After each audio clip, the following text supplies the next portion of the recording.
ค่ะพระพยังตลาดที่น้องบอกไว้สัก2-3 จุดหนูได้กลิ่นหนูก็จะมากินทันทีตัวไหนกินก่อนตายก่อนหรือตัวไหนกินแล้วไปตายกันมากกว่าเสียไม่คือดกเทพไม่เกือบพอเอาแม่มาปิดรถก่อนมีสุกแล้วต้นนี้สุกแล้วไม่อยากมากพี่โดกเทนะ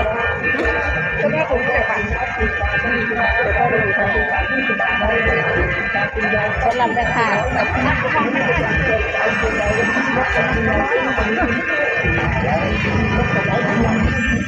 เนื้อขอบมะเขือตะแหลตะแหลดกมะเขือดกมาก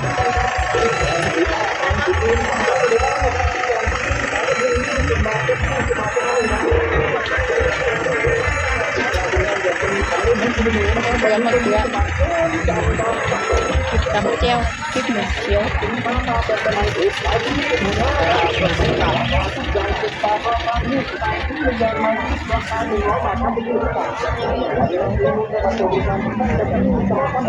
แล้วมาชมต้นไม้เด้อพี่น้องเด้อนี่มาชมต้นไม้เยอะมาก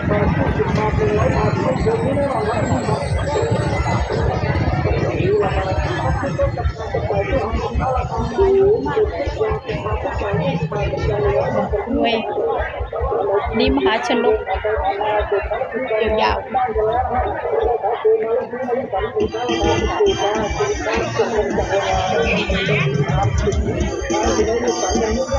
ทำชมต้นไม้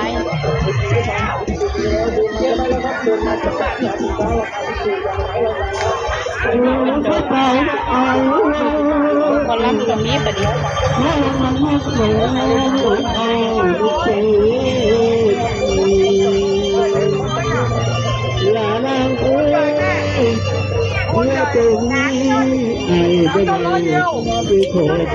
ไม่ดมเงินมันไม่ม้วนตาดำเลือดทั้งตา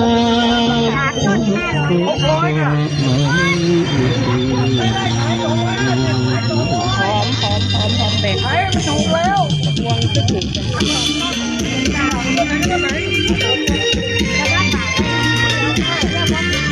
รงนี้เด้อพี่น้องประเดี๋ยว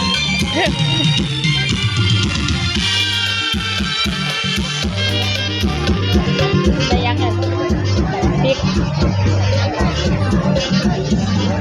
กล้วย10 บาทเรียน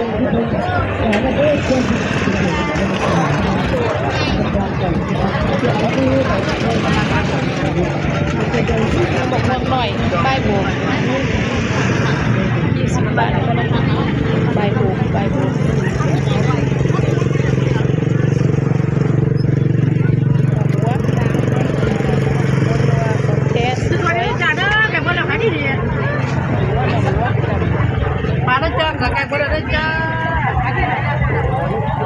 บรรยากาศตลาดเก้า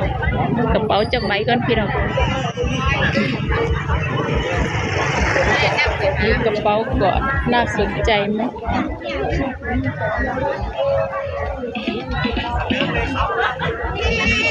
นี่ก็น้อยกว่าเนาะขาก่อน